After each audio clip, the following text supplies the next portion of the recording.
When they see your gender, they think secretary or aide until you come in to lead the meeting. We must challenge the status quo.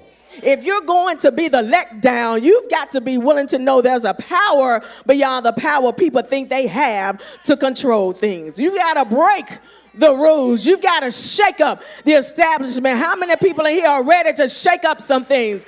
You've got to be willing to go into some rooms people don't expect you to be in. You've got to know you deserve to be there at the table where they don't want you. We've got to shake up the establishment and challenge the status quo. But we also have to change the surroundings.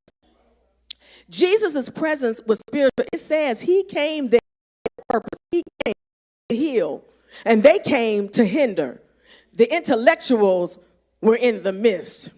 And normally we shy away from those kinds of people that are in the room. We don't think that atmosphere for us. We're there in that house, expecting a certain type of atmosphere. But when the friends decided to be determined to see their friend delivered, they changed the surroundings.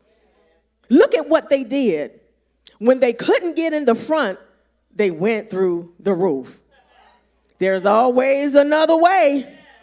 My mother used to say there's more than one way to skin a cat. Oh, your mother said that too? There's always another way. You've got to change your surroundings to make it advantageous for you. Let's look at what was going on in that house. And back then, houses had roofs made of tiles, but they were also made of clay. So can you all imagine? I need you all to put your sanctified imagination on right quick for me. They're all in the house. It's packed because nobody can get through the front door. But you have men carrying a man on a stretcher, and they go up to the roof and they start breaking off tiles. They start peeling away at the clay. So when all that happens, guess what? Stuff starts falling through the roof. So people are looking up trying to figure out, well, what is going on here? And they're watching everything fall through the roof. That's what I need somebody to do for me. Change the surroundings by ripping open some things. Getting me down there no matter in front of Jesus. I need somebody who's going to be a disruptor, who's going to make a mess on my behalf. Things started falling. People started looking up, wondering what was going on. And here comes this man coming down in front of Jesus. Do you have anybody in your life that's going to disrupt some things, that's going to make a mess on your behalf, that's going to tear up some things on your behalf? But sometimes to get to the breakthrough, you have to be a disruptor to make a mess. You have to make people feel uncomfortable. And as a people, we've been uncomfortable all along. We made messes of disrupting. The civil rights, Rosa Parks made a disruption when she decided, I'm not going to the back. I'm going to sit right here because I deserve to be at the front of the bus. Black Lives Matter. But here is the question.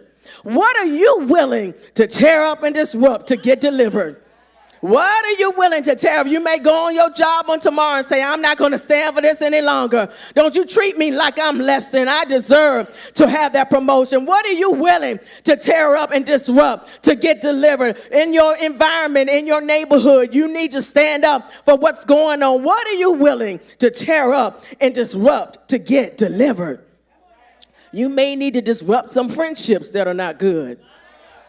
You may want to tear up that credit card that keeps you in that shopping addiction. I'm not trying to get in your business this morning. I'm just talking about what I'm talking about.